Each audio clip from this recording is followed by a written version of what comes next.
Hi, everyone. Welcome to Always Be Reading. I'm Chantel, and tonight's episode is Books with Friends, where I read a book with a friend and then we talk about it. So I'm so excited to be joined by my friend and my nephew, Nathan Herbert, for a deliciously deep dive into Butter by Asako Yuzuki, which was translated by Polly Barton. This is a novel that left me hungry in more ways than one, and I can't wait to understand how it left Nathan feeling. Now, Butter was published in 2017, and it was inspired by a real-life case in Japan. And it follows journalist Rika as she investigates Manako Kajii, a woman accused of charming her men with incredible cooking and possibly a little bit more. But as Rika digs deeper into her story, the track sort of changes, and the story of Butter becomes less about crime and more about craving for food, for connection, for freedom, and for a life that truly satisfies. And along the way, we get to meet a cast of characters that reveal just how much hunger can shape who we become. Now, if this is your first time joining me on Always Be Readings, and especially on Books with Friends, a big welcome to you. Please like, subscribe, and hit that notification bell so that you don't miss any of my bookish content. And because I truly do care about you, I'm going to give you a spoiler warning right now. If you have not read this book and you do not want to be spoiled, then I suggest you stop right here, finish the book, and come back and join in the conversation as Nathan and I are going to talk about all the things. Also, I just want to thank you for being here tonight. And now we get to dive right into this conversation. I'm so excited to talk with Nathan about it. So Nathan, let's go. Yes. Hello. Yes. Hello. I'm so excited. Yes. Welcome to Always Be Reading. Thank you so much for having me. This is awesome. I'm so excited. Absolutely. Thank you for saying yes. So I found out through Auntie Ree, she knew that I read Butter earlier this year. And she said, "Oh, Nathan's reading that book." And I was like, "Oh, I have to talk to him about it." So I'm so glad that she mentioned it and that you said yes and that we are here tonight. And there's so much to talk about. I don't want to even waste any time. I want to know, Nathan, how did you come to have this book in your life? Like, how did you meet this book? I think that first of all, this is beautiful. This is just like beautiful full circle moment.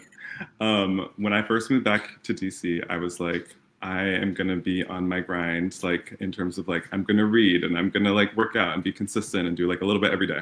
And so I was like, let me go to a bookstore and be like cute and stuff. And so I went to Solid State Books and I was like, I'll just look around. And, but I do have this thing where I'm like, I've listened to my soul and like, where is it calling me to? And I saw Butter and I was like, that kind of looks kind of cool. And then I read it and I was like, okay, like, yeah. So I was like, I'm going to buy it. Like, why not? Yeah. Like, let's give it a try.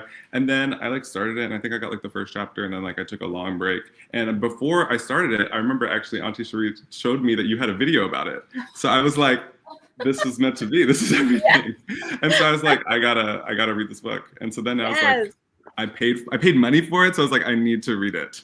That's a great motivation to finish a book. It's like I paid money for it. So I kind of met Butter the same way. I was in a Barnes and Noble, but it was like I didn't have a long time. It was like an in and out type of deal. And so I just said, sometimes I like to do where I just do like a blind date with a book if I don't have time. And I will just simply choose a book based on its cover. And this cover, you guys, if you have not seen it, Yes. this cover is intriguing. It's captivating. I found that I looked at it and I had so many questions and about it with the like blood stain and the cow, like what's going Yes. on. And it's called Butter. And so, yeah, I Yeah. picked it up. And so that's how I didn't know anything about the author. And I didn't know anything about the book, although it is a very popular book. But I had no idea. So, yeah. Okay. So, your first impressions you read, I mean, on here it says it's a novel about food and murder. So I'm like, two things that I like, two things that I like. What were your expectations like? Were your expectations met? Were you like, were they not met? Like, were you like, oh, I thought it was going to be more like this, but it was like not? I think that You can be honest here, Nathan. I do think that, like, well, one, I'm gonna be so real. I am proud of myself and surprised that I read the whole book from beginning to Yes. end. So, like, even going in, I was like, I knew it's gonna be interesting, and like, it was definitely gonna give like psychological thriller type stuff. Yeah. So that was kind of what I was expecting. So I feel like I did get that. Mm-hmm.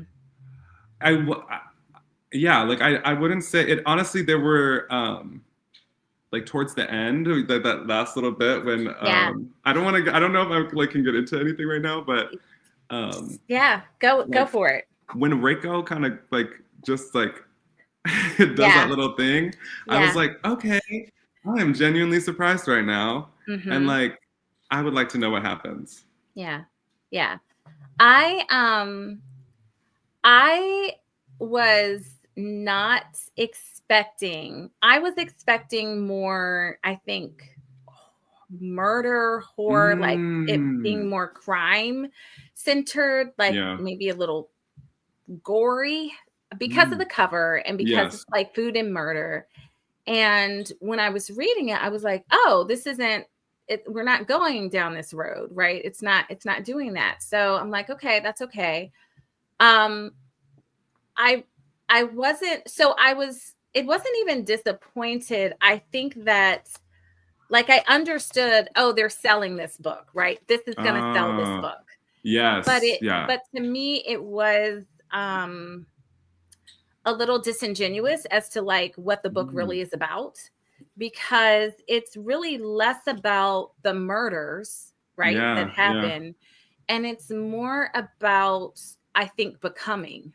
Mm, yeah. Yeah. Rika's Yeah. becoming. And so once I switched to that train and I Mm, switched my expectations, then I was able to like rock with it a little bit better. But yeah. I had to switch. I had to switch my expectations.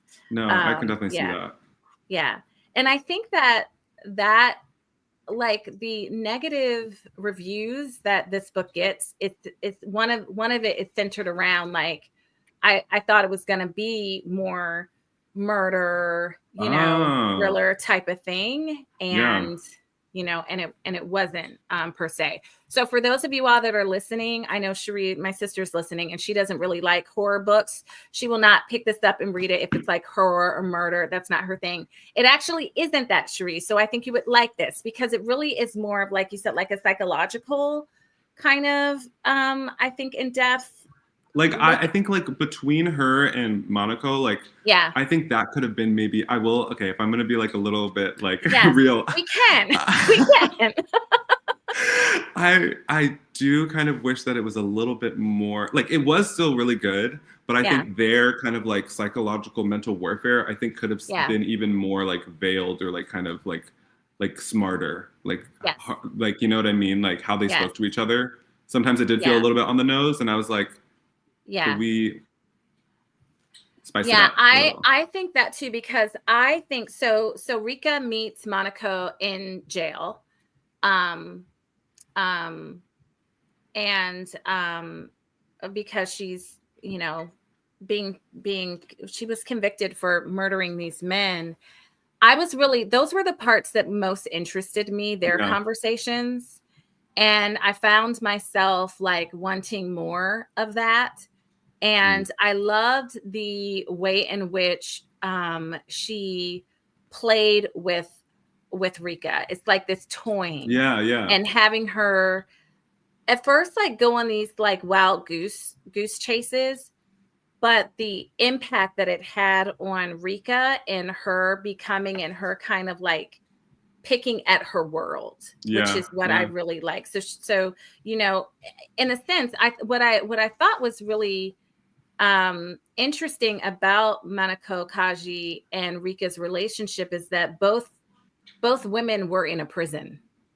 You Yeah. know, I mean, Kajii was in a Come on. physical prison, and Rika was in a societal expectation prison. Yeah. Although I think that she might have considered herself free or freer than her friend Raiko. Yeah, yeah, Um, yeah. and so you had these different type of women, and they had different types of prisons or encased in different ways. And so I was really interested in that dynamic most, I think, in the story with that. Yeah. Yeah. Yeah. I would say and this is like, I think where I can kind of agree with you, where like maybe if I did have expectations, they could have been like met a little bit more, I think, because if I had to choose between like a character relationship that really was like interesting to me, I think towards the end of the book, like, and maybe like this is me being like a little bit like of a homosexual, but like I was like, okay, what's up with like Rika and Raiko, like, and like, I don't know. I guess there was like a little part of me that was like, are they gonna like kiss or something? What's gonna Yeah. happen here? As far as like, oh, their chemistry. Yeah, Yes. their chemistry. And I was like, Um, yeah, yeah, yeah, I feel like that is I feel like that is an interesting point. It's definitely something that I think was like in the air for us to yeah, wonder about. And I feel like, you know, Raiko was or is a foil to Rika in a way where Raiko is this, I'm choosing a very traditional path. yeah, I'm not going to choose to pursue my career. I'm going to be the perfect housewife and, you know, have the family and live in the manicured suburbs. And that's what I'm going to do and be. And then, but that was in a case like a prison for her in a yeah, way, yeah, because it wasn't what she wanted to actually do. And Cherie asks a question, I think, like, what do we think the author is saying about gender roles? And there's so much, I think, that is being said about gender roles and about not only what these women chose, but what they feel like they had to choose yeah, yeah. as women, which isn't just isolated to Japan, but it's No, also like worldwide. And so but in Japan, like in this book, there's this obsession. Well, okay, I use the word obsession. There is a high priority on female physicality. yes, yeah, And some people have said that reading this book was extremely uncomfortable to them because all of the body shaming and, yeah, yeah. you know, things that I wasn't uncomfortable with it. I really appreciate it, actually. No, It, yeah, yeah, I appreciated it. And I appreciated that it was talked about and yeah. the way it was talked about. That's something that I do think is kind of like, that was like kind of cool about Monaco and Rika's relationship, kind of like how Monaco kind of like showed her a new world of like how to see your body, and like there would be like those little excerpts where like you would kind of notice Rika kind of like really looking at Monaco's body, and like Yeah. maybe it was like this jealousy or kind of like wishing that she could like be her Yeah. in some way, where she was like, I Yeah. want, like, talking about her skin and her arms and stuff like that. I was just like, Yeah. what, you know, what is going on, girl? I think it was almost like she was being seduced by Yes. her. No, that's what I'm saying. I'm like, what was going on? Like her underwear, and she was starting to sweat, and like the way Monica would like be like, right. Right. It was a very there was like a different kind of tension. response, but it was this tension. It almost is like she represented maybe unexplored possibilities of herself that she was Yeah. was was being Confronting. attracted to and confronting. Yeah. So like on page 118, Here we go. Rika says, it's a little long quote, but I'm gonna read it. She says, similar things had happened to her in the past, or this is what the author said. Similar things had happened to her in the past, she was sure, but it was the first time that the other person in the equation had displayed their desire so brazenly. Maybe there was something different about her after all.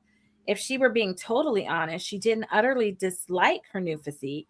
She was in the bath and her eyes fell on her naked thighs and her stomach, glistening and gleaming as if lit from the inside, speckled with beads of water. She found herself staring at her own body as if she were looking at a slab of butter. Maybe if she weren't receiving so much criticism from the people around her, she would be fine with the way she looked. Like, she was getting turned on by her own body. She was getting turned on by her own body, a body that society says is wrong or is unattractive. And that, I think, is Manako challenged all the societal norms. She was like, she loved her body. She did. She's like, yeah, look at my stomach. Me love my body even more. I was like, she loved her body. She's like, I love my thighs. I love my this. True. She just really, it was like contagious almost, like you really believed, like, wow. And there was something that was very alluring about it. And what's fascinating is this is the first time where Rika's body, like, where it wasn't just a problem or something to control or be controlled, where there was like pleasure. I mean, thinking about like how, like I don't know, like it's kind of awesome. Like Manako like kind of slays a little bit, but like the way that she was able to get Rika to like actually want to have sex with her boyfriend in the hotel room, and like Rika was like, wait, now I remember why we started dating, like why I wanted to do this. It's like she forgot completely, like she wasn't in her body maybe, or like she just like had forgotten how to be like in touch with her body, and like and like even when you think about how like Reiko kind of was like, you need to figure out what is good for you, or like everybody has like their level of good. It's like Rika didn't even know like what her body was feeling, or like wasn't really in touch with any of that. So like for her to figure out what was good for herself, like I think Manako helped her rediscover that, like through kind of making her question all of that. Yeah. And totally, I think that's a revolutionary thought, because women are, especially the women in this world, right? We see that they are raised to be more mindful about what pleases the man. What does the man want? It's not my inner thoughts of like what I like, what makes me happy, what I'm comfortable with. It's very much male focused and male guided. And even Rika's boyfriend, as he was helping her, he thought he was helping her by critiquing her about her food. I was actually at a dinner party and I saw this happen in real life. And it just boiled me, like this, they weren't even husband and wife. It's just they had just started dating like a couple of months ago, like maybe 6 months. And we were eating, and it was at a house, so there was different food, and people were passing out stuff. Hey, do you want? I forgot what it was, but let's say it was like pizza. And she's like, "Oh no, she's fine. She won't have that." no, she's good. And she was like, no, I might want some. Oh, well, only a little bit. Like, and I was like, wow. Whoa. Wow. And so, I think there are all different types of ways in which women's bodies are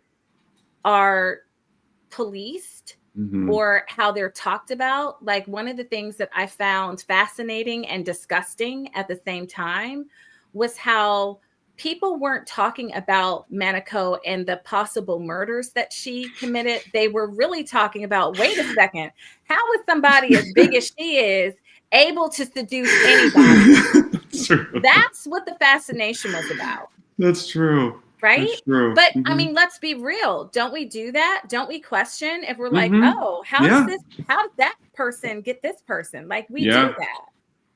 We do that. And I feel like that is what causes so much like of the discrepancy between finding their true partners, is because so many people are like worried about what the world will think of their partner and then like determine about them. And like they feel like, I feel like there's this pressure where we are supposed to like, date within our class, whatever class that might be, And so like if somebody sees you in a different class of conventional beauty, it's like, how is that? Then there has to be something else giving, even though maybe for that person, it's just like, actually, this is full 100% attraction for me. But because of like the shame that I feel from like, society, I feel like then that is actually, there's something wrong with me for liking this. That's right. It's exactly like, maybe if I weren't receiving so much criticism from people around me, I would be fine with it. Yeah. Maybe if I weren't receiving so much criticism from my family, from my friends, from my community, I would be really fine with this person, or I would be really fine with this aspect of my life. Yeah. Or I would be really fine. And so I think like one of the things that I think she did brilliantly through the different characters, especially these three women, Rika, and Manako Kajii, is we saw how they dealt with society's expectations differently. Rika, in her way, was like, I'm going to be a career woman. And so that was kind of like, I'm a modern woman. I'm already breaking free because I'm modern. I'm going to pursue my career. I'm not putting like husband and babies, like I'm not prioritizing that. And I want to be taken just as seriously as a man.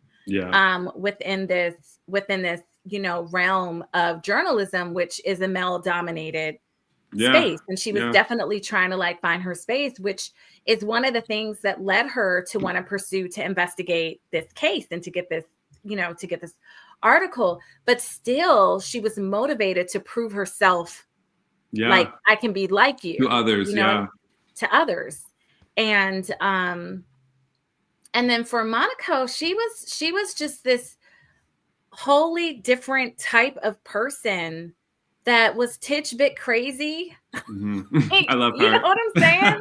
I love her. It's just like, she just says, she's living in her world. She's living in her world. Totally in her world. Like, like you had some trauma. Yes. You had some stuff like going on. And yet she was able to experience a type of freedom. Mm-hmm. And I think that freedom was so attractive. Like, that's that hunger, that she, Rika discovered, like, I am hungry. Both she's like, I'm physically hungry. And I'm also like emotionally hungry. Like, she's like, oh my gosh, when first of all, the food in this book. I know. Okay. This lady she needs to write a food, just like she writes about food. I was reading this book and I was starving, and it was bringing back memories. I remember living in Korea, and we always had rice and we always had kimchi, and we would put the butter with it. So the hot steaming rice with the butter and then the kimchi, and I could just taste, like, I was like, oh my gosh, all the food. It was so good. It was so good. And she just did such a great job, like just capturing the food. Yeah. And also having food, this ability to be nourished and to nourish others as just like a way and a symbol of connection. Yeah. You know, It was and beautiful. yeah, it really was. It really was. And for Riko, at first it was like, at first it was like her desire to cook because she was a good cook, but I didn't see the pleasure like Manako had the pleasure of it. For her, it was like, I want to do it right, you know? Yeah. And she wanted to please her husband. It was for service of her husband. Yeah. And she wanted to do it right. But for Manako, you just had the sense like she was first pleasuring herself. Like she enjoyed cooking and eating her food. Yeah. You never heard about Riko really enjoying eating her food. True. You know? Yeah. And I think that that's like such a distinction between the two, like between the two different women. And then Riko enjoyed going around and collecting these food items or tasting these foods from this different and having almost these orgasmic experiences. I'm like, I need to go out to eat. I need to just go out to eat by myself. So I can just think things like that. Yes. And like eating her food. Yeah. I loved it. And then came transformation really for Riko. So I want to talk about her transformation for a little bit. Okay. It was subtle to me. Okay, yeah. It wasn't a dramatic awakening. But it was slow. It was sensory. It was like a sensory. I don't know if I would say if it was a rediscovering of herself. I think it was a discovering of herself because I don't think that she ever like knew herself fully like that for it to be rediscovered. She did like the script, you know, and then Manako was like showing her that like you could live so off script, and she was like, wait a minute, like, what could the script look like? Yeah. And I wonder, like, you know, for Rika, she had Manako, which was a catalyst in her life that allowed her to think differently about what was possible. Yeah. And we often have these people in our lives that do that to us or do that for us. So like, who is your Manako? Oh my gosh. Or who has been, or have you had a Manako yet? That's just had you think differently or pose something differently in your life. If I'm gonna be so crazy, no.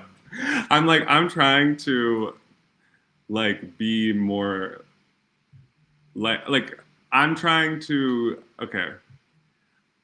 give myself space as a person to allow Manako to live in my home. And say more about that. Like I think that what was cool like about watching Rika transform towards the end is like she, you know, finally I feel like figured out what she wanted and then like kind of got what she wanted. And I feel like Manako just like really was like, I am gonna do what I want to do. And I actually don't care if anybody thinks I'm crazy, if anybody thinks I'm like weird, silly. Like, yes, she did have like she didn't want to acknowledge that like her feelings about like feeling, you know, kind of like excluded. But at the same time, she was so like, I'm gonna do whatever I want and I'm gonna love it. And if I'm gonna do it, I'm doing it because I want to. Yeah. And like I feel like I want to have more of that energy without like more of that. And like, you know, being so alive that like when people see you, they're just like, how is that person a real person? And they're just like, they really don't care. Yeah. I think that's so interesting because Manako was excluded and that had a big impact on her. And so she knows what that feels like in very real ways of what it feels like to be excluded. And I think that she made a choice to move to the opposite of having radical inclusion of herself. Like just in radical ways. And I really feel like that's what was seductive about her. That's what was attractive about her that's what was like what people were drawn to, because it's like, wow, that's possible. Because so much of our time, whether we're conscious of it or not, we really are considering other people's thoughts, opinions, judgments, Yeah, a yeah. lot. So yeah, like having some Monaco in our life. Okay, so Cherie asked a question: who did we relate to the most, and who did we resist? That's a really good question. Okay, I'm gonna try it roughly. I'm gonna just do it rough right Okay. now. I think that I wish that I could say that I relate to Rika, Mm-hmm. because she's somebody who like just puts her head down and was like going to work, but she didn't, really think about what she wanted. But Yeah. I feel like, oh dang, unfortunately, yeah, like I feel like I really relate to Reiko in the sense of like, I think she just kind of like, she had goals and stuff like that, but then she kind of did just let like the her everybody in her like life kind of just move her around, and Mm-hmm. like she wasn't even really there. Like she was just kind of Mm-hmm. like you know her, what everybody saw her as, like her real self, like when she does that like crazy shift and then she like goes back to her hometown, you're just like, wait, there was a real person there. Wow. There was a Right. real person who like thought Right. negative things as well as being like positive and stuff like that, but also has Right. her own issues. And which I would like to know how you felt about her parents arrangement, but we can come back to that. Yes. Okay, let's come um, back to that. but yeah, I would say that I related to Reiko like a lot, and Mm-hmm. then I think I resisted. I had to think about that one. I had to think about that. Mm-hmm. It's like, Mm-hmm. I would say that I definitely see in my younger self. So when life got to be serious and there was more things risky, like when I was becoming an adult, I definitely saw myself relating more to Raiko. Um, and I am on a journey of wanting to be more like Monaco. yeah. And so I think like maybe I'm like you with that Rika, who's engaging Monaco. I don't want to Mm-hmm. fully be Monaco because she, Yes, that, yeah. but I do appreciate Rika's willingness to take risk because she Mm-hmm. took a whole bunch of risk. Yeah, I really valued her curiosity, her tenacity, yeah, I loved her, how she's reflective, like self-reflective, and kind of like taking inventory of herself along the yeah. way. And I think that that's all good. And I think for Rico, when I was in that season, there was so much, life was moving so fast, and there was so much that was just like got on autopilot. Yeah. Like, with when life, like, oh, I have young people to care about, I have kids, I have this, I have that, and there were aspects of myself that just got lost, Yeah. right? Or that was put on a shelf or put over here. And because those aspects of myself are all like, that's my artistic self, so like that Yeah. true center, which um it wasn't, it was very much policed. It was very much, it's like, can't come out fully here, can't do Yeah. that now, this is not appropriate. But it was very policed, it was very, so let's just contain her. Yeah. And now I'm in a place where I'm like, no, like I'm not doing that anymore, and kind of in that discovery, like that.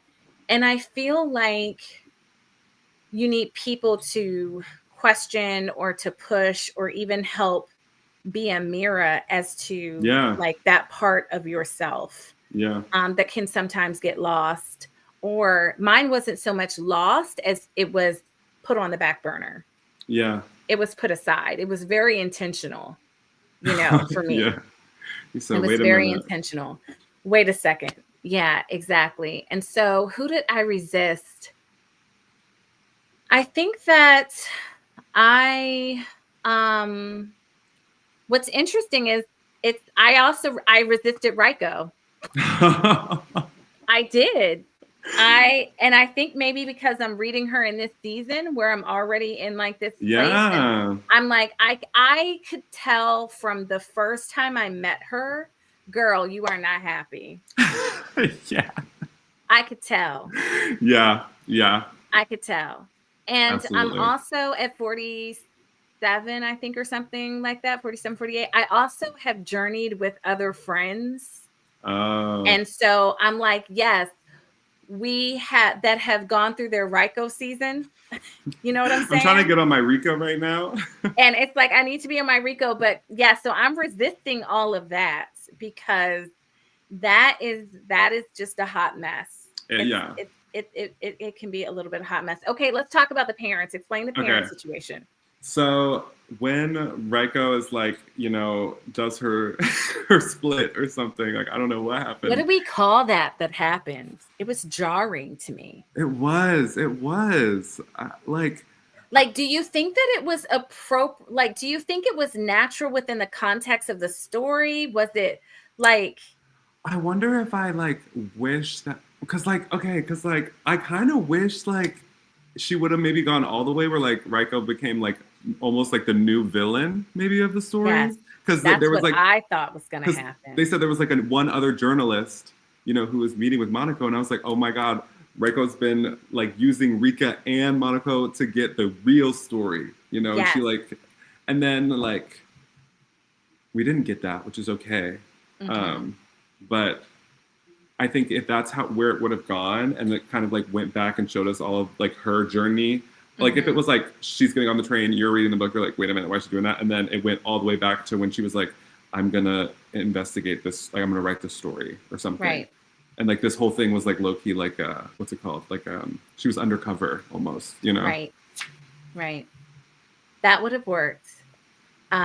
Okay, so the parents, explain the parents. Oh yeah, sorry. So the parents. Mm-hmm. So when we do go back, like when she has her real thoughts come out, she goes back and she talks about kind of like her childhood trauma. She like grew up really like comfortably, and like her parents were very wealthy people, and like her biggest like the thing that kind of messed her up, I guess, or like kind of destroyed her perception of the world a little bit, or like I guess poisoned it. I don't really know what the word would be, but like she discovers that her parents kind of had like an arrangement where the dad was sleeping with other people, and I think the mom was too. Yeah. And the dad told her, she was like, this is just like what we do. This is our vibe. Right. And she was like, you're a whore. So you guys are whores and you're going to hell. What you were doing. Right. And I'm judging all of it. Yeah. I was like, damn. And she's like, I'm actually never going to speak to you again, and I'm going to take my dog. Right. Right. Like, okay. I didn't know you were like that. Honestly. Especially, but I mean, that is a lot that happened. It is a lot. I guess she was like, what, like 12? So maybe like. Yeah. And you know what's crazy though? It's crazy how like you could learn something at 12 and still like be an adult, but think the same way you did about it as like your 12-year-old self. Yeah. Well, because I mean, she was traumatized. Yes. That was a traumatic event. Kids are traumatized when they accidentally open up the door and catch their parents next. So if that is traumatizing your parents, right? Yeah. That should be doing that. If that's traumatizing to a kid, yes, imagine how traumatizing it is for your parents to just be like, I get around with other women, and so does your mama, and that's how we make our marriage work. When we just, and it's not even like it was like I actually am in love with one person, right? Yeah. It wasn't even like here's this, it just like he wasn't having an affair. It was just like, this is just what we do. It's just what we do. It's called a very open relationship. It's called like making it work. We figured it out. This is how we make it work. This is what works for us. Like, who do you think she blamed for that though? Like, okay, and this is maybe where I can't get with like Raiko, like because it did feel like very much like like Batman almost, like just like I blame the world, like everything is darkness, Yeah. like nothing is real, nothing is good, and like she's like, and I will be the opposite of like the evil, like maybe because like society, but like I don't know what she, I don't really know Well, what she, Nathan, you may not know this, but sometimes, especially like back in the day. So I grew up like hearing this. It's like if a man is stepping out on his woman, the saying was, oh, she couldn't keep her man. oh yeah, So the blame and the onus is on the woman. Oh, she oh couldn't keep him. She lost him. The onus isn't on the man. And oh wow, so I wonder if like there was some internalization of her mother's failings, what her mother wasn't able to keep.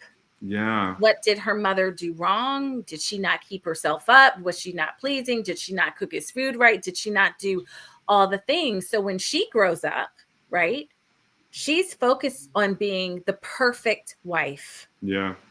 and I actually like her husband.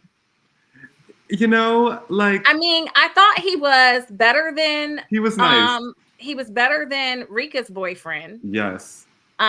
Much better. I think that there's stuff for her to work with there, but I Yeah. think she was like, I just wonder It who gives like she blamed for that. it. Well, with her husband, I feel like it kind of gives like he's like too nice for her. And Yes. like he doesn't deserve her maybe a little bit, like if I'm Mm-hmm. being really terrible about it. But I think like I can see how she would blame her mom for Yeah. like or like or maybe it was also kind of like her parents, like because they worked a lot or because they were like really busy people, and like so she really like wanted to be like that mom that could be there for her child, To be and present. yeah, like and so Right. she wanted to raise the child that like Right. and show it Because like her mother was ambitious too. yeah And so I think that like her mother was ambitious. Rika's mother was ambitious as well in yes her way. She was an ambitious, these were ambitious women. And I feel like Raiko has ambition in her. We see that. Like we yeah see it come out. yeah yeah But it was ambition that had a box over it. Like she put her ambition in a box. yeah And she channeled it to this, I want to be the best domesticated, and I think you're right. I hadn't thought about that in the sense of what that culture of ambition and pursuing and drive and being, trying to have it all, yeah right?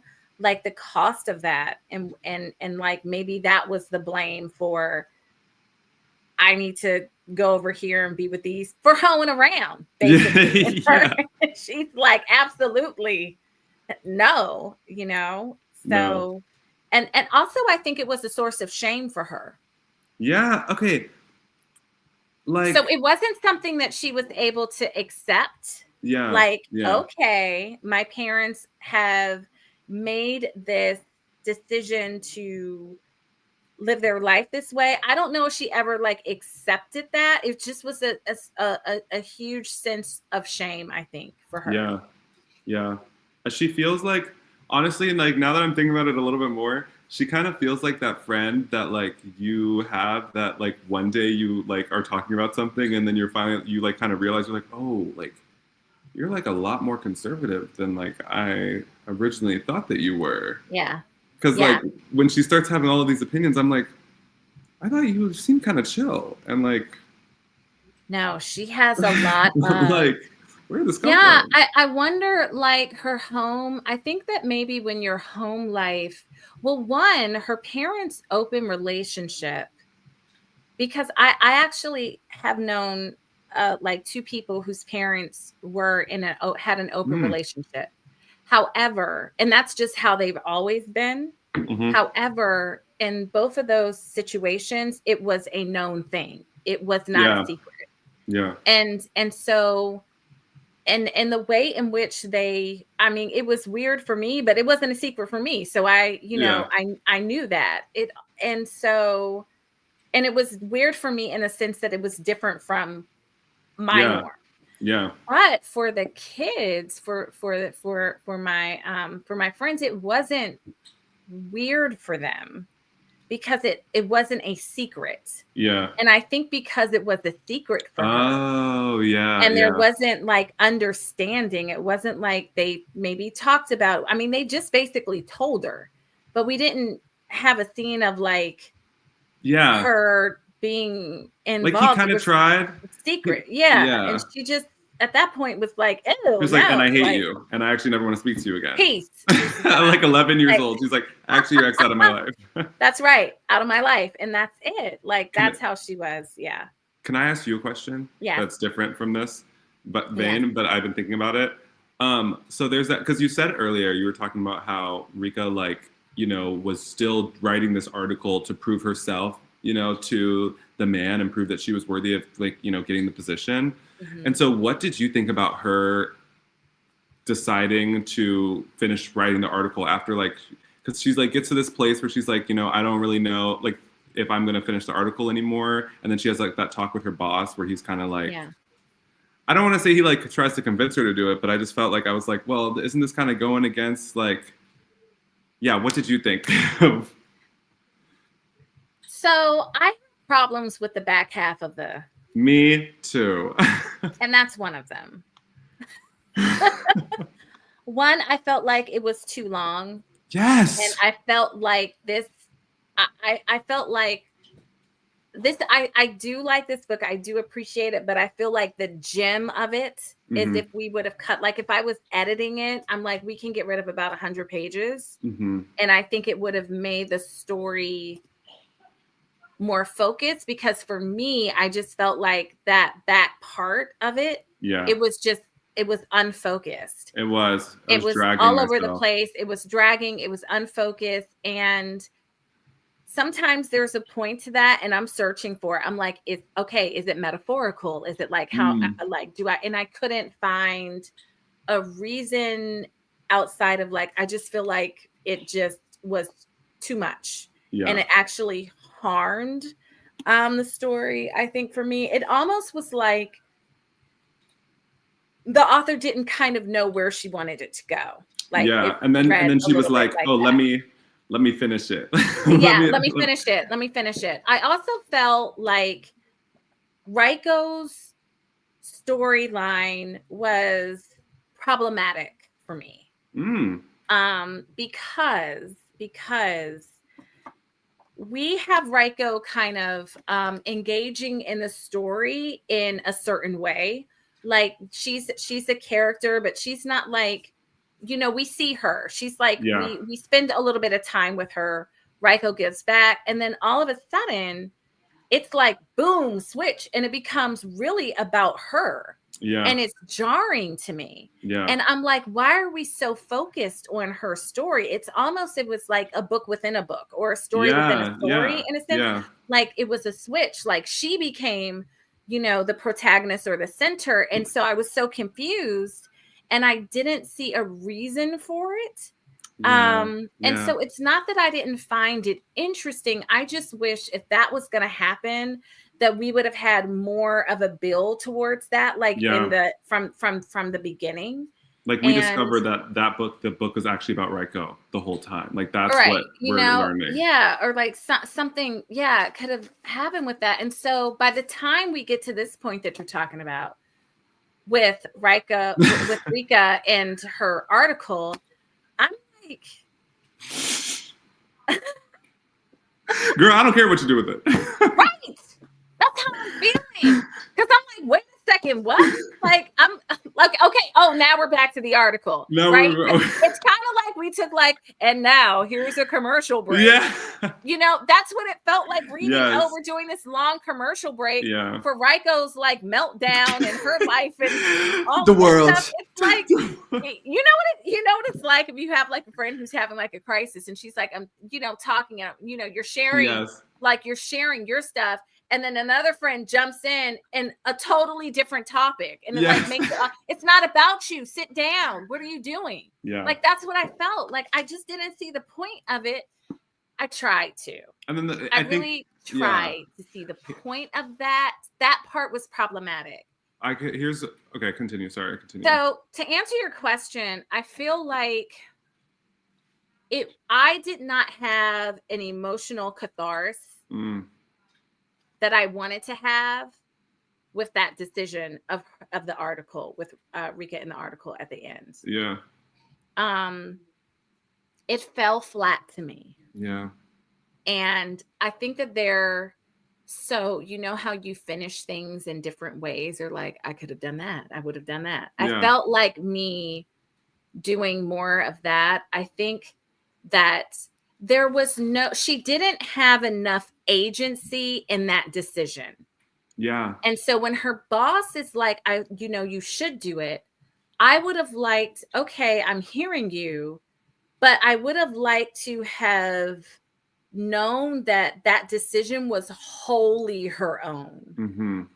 And I didn't get that. Yeah. It felt like she was influenced. Yeah. And I didn't want that. Yeah. And like, I think maybe I'm like, if I'm playing devil's advocate here. Yes, please. Like, maybe it kind of, and this is what I liked about the ending. And so maybe this is what she was going for. But what I liked about the ending, and I think what I would have appreciated when reading this, is like, if that whole back section after she published the article was like, had one page that said like epilogue or something. Yes. Then I could have been like, okay, I get it. Like, the story's done, but like, this is what actually happens in reality. Yes. And like, that is such a great point, Nathan. I wish that there's editing in your future. Like, such a great point. Yeah. It just needed to be the after, but I liked getting the after, because it's like, this is what really would happen. And it's like, she wanted to buy the apartment, so she knew she had to do the job so she could. And maybe if like that had been like, okay, I don't want to write this article, or like, I'm not writing this article anymore to prove that I could write the article. Right. I'm writing the article because I want this apartment, because I want. Exactly. I realized, and that's what I'm talking about. If we were able to get more of her agency in that, where we're like, oh no, girl, I get it. You know what I'm saying? I get why you're, I understand your hustle. I understand why you're making that move, and it's solidly yours. Yes. Of why you're doing it.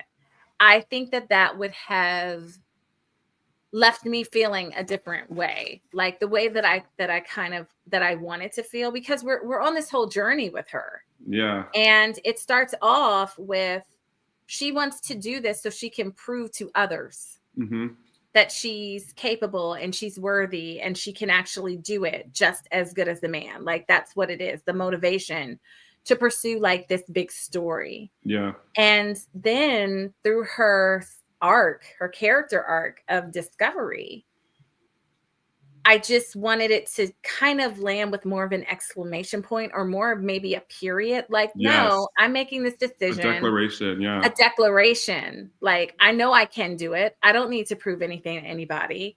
I'm doing it for myself, and I'm doing it for this reason. I want this apartment, and I want this apartment. I want this apartment. And maybe people think I shouldn't want it. Maybe that's an indulgent thing. I don't care, because I'm Manako. I don't care. Yes. Like, that's kind of like the oomph that I kind of wanted with that, with the ending with that. That would have inspired. Yeah, that would have inspired me to keep reading. I think it was harder to do because it was just had a lot of filler, or it wasn't like I think like maybe we were trying to get there, but I think because it was like extra that wasn't needed, it was harder to feel it. Because did we really need? And see, this is my thing. It's like, maybe if we had not done the whole, because it didn't. If I'm being honest, okay, this is me being really like honest in a bad way, and I'm sorry, but this book was honestly amazing and beautiful. But I will say, like, if we're really talking about the ending too, it's like, it didn't. I was confused. If I'm being honest, like when Rika was in that guy's house and like she was just describing everything that was going on, and then like we were like not sure if he was gonna like kill her or something, and like Rika has to go find her, and she's trying to get it out of Manako, like where she could be. I was just like, this isn't really. It was a whole different story to me. Yeah. Like it became Silence of the Lambs, like it did. It was weird. It was jarring. Yeah. It didn't. what it did is it pulled me out of the world that I was in that she created. Yeah. And when Yeah. and when something pulls me out where I'm like, wait a second, like it just isn't, it's I feel like, sweetheart, that could have been a whole different book. And I would have read it. And I would have read And I that would have book. read that book. I would have read that book. But I think it's like a whole different book. Yes. Maybe it's a short story. Maybe it's a Yes. short story. Maybe little novella. Maybe. But like it got in here. It's like when she was writing or something, it's like the character Riko just overtook at a certain point. Riko's like, wait, I want to talk right now. Like, right. It's my turn. It's my turn. And then this is going to happen. Then I'm going to go missing. This is, like, what is happening? She's like, I'm going to cook for this man. What is the point? Right. Like, and she's like, because it's like, okay, she's jealous of Manako too. So she's trying to prove that like anybody could like, which like, okay, like cool. But like, Rika's doing that. Rika's doing that. It really should have just been the like Manako and Rika. That's to me what it should have been. Like clean, like that. But see, I think she was also trying to do a Rika and Riko like relationship type thing. Yeah. And it was like, but it wasn't. And here's the thing, it wasn't giving love triangle. And I think that is the only way that it really would have worked if it was giving like triangle. Oh, where it's like Rika and Riko and Manako are all, and that's what, like, you know, when we find out she's also been talking to Manako. Yes. That could have given me love triangle where it's like, oh, they're all three actually connected and we didn't know. But it really just felt like Riko was just like trying to like still have a relationship with Rika, which, okay, this does go back to kind of like there was this theme too where like Riko was like kind of jealous of Rika's relationship with Manako, you know? And so like really, truly the only reason she met with Manako was to get Rika back or her Rika back, you know? It was really weird. Yeah. and the men, like one of the things that I found very interesting is the men disappeared into the background.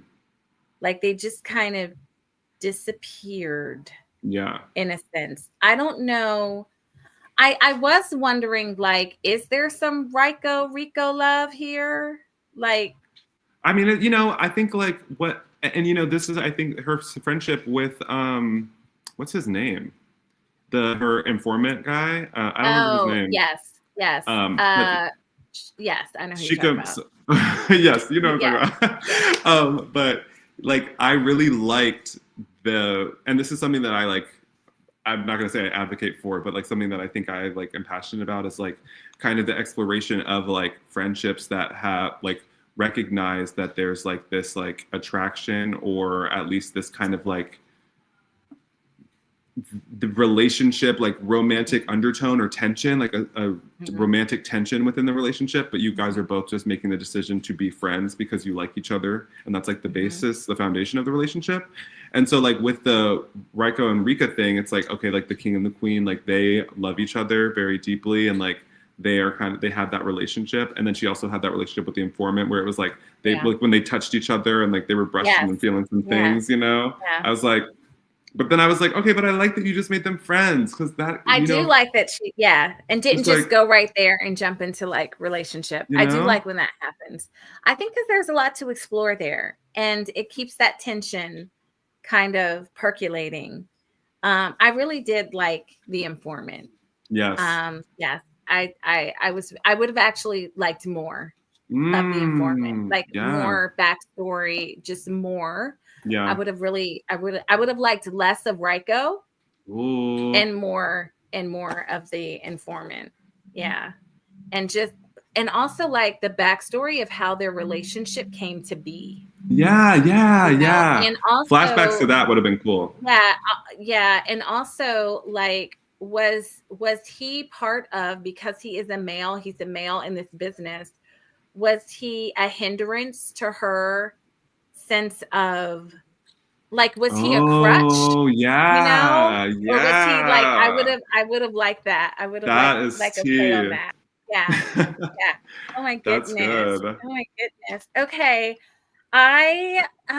We are like, I can't even believe it's been an hour, which is crazy to me. This is not, This is not. This is There is so not. much more. Like, that is so crazy, actually. I love that. There is. Okay, so we're going to end with this question. I want to know how butter has changed, challenged, or expanded how you understand yourself. Oh, whoa. Okay. Okay. I will say that. Okay, let me use my brain.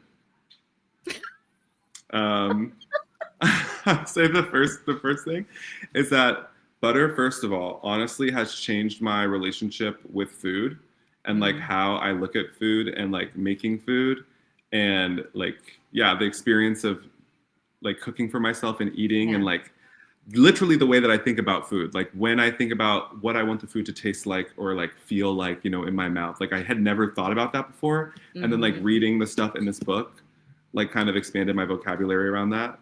And then also like just it's, you know, it always comes back to, girl, just do what you want. Like just do what you want to do and like remember. And then and it was like, I don't know, and it was like also just her getting that apartment. It's like she just community. Like it's everyone cares. And it's so important. Yes, I thought about that too, Nathan. I think that what it reinforced, I would add that what it reinforced is it reinforced the importance of community and of collecting and being collected, you know, by people. And how your space, no matter what it is, what shape it's in, how small or big, how your space is designed, like it needs to be able to nurture and be a space for community. And it also really did make me want to, and I'm not there yet. I'm not there, but to move slower in the enjoyment of nourishing like myself and nourishing meals. And I just like the slowness of it and savoring. And I imagine myself one day going slowly through grocery stores or markets. And not the mad dash that I do now. It's like, the mash, but like moving slowly and discovering, like when she's like, oh, but try this butter. Like just the different butters, like one thing, but it's like, try this butter, try this one, try it this way, you know, that kind of thing. I really, there's something to be said about moving slower and slowly, like through your life. Yeah. Okay. Last question from Cherie. What we're reading now. So Nathan, are you reading anything now? I am reading something right now. What are you reading?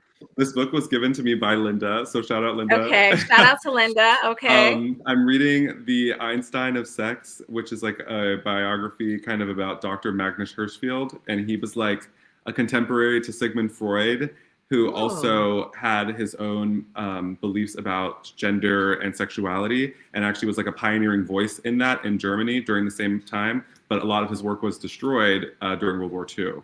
And so this book is kind of like bringing us into his world and like his research and stuff like that. So I'm loving it. Okay. The Einstein of Sex, nonfiction? Yes. Okay. All right. That sounds cool. The Einstein of Sex. I will leave that in the show notes below so that people can check that out. And I am currently reading another Japanese novel that I picked up randomly. It's short, but it's so interesting. It's horror. And I don't really read this genre. It's called, you will like it, I think. It's called Strange Houses. Oh, that's good. And it's Strange Houses, and it's all about like this architectural design. So you see blueprints of houses, and there's like something terrible that happened, and you're figuring out like what happened and through these blueprints. It's really, it's wickedly interesting how this is done. So I'm reading that. And I'm also reading Parable of the Talents by Octavia Butler. Yes. So that's yeah, and Beloved. Those are my three. So Whoa, yeah, those are my three that I'm working on right now. Yes. that's Well, awesome. thank you, Nathan, so much for like this has been I needed to talk about this book. Like Yes. I now feel like I can I needed to talk about this book. She has another book coming out. I cannot remember the name of it, but it's coming out in I think the spring Oh, 2026. I will also leave that in the show notes. But I'm definitely gonna, read more, check it out and check her out. So yeah, so I will leave that too. But I just want to say thank you all for tuning in. Thank you for those who were able to chat with us for chatting. This has been it's been a delicious hour well spent.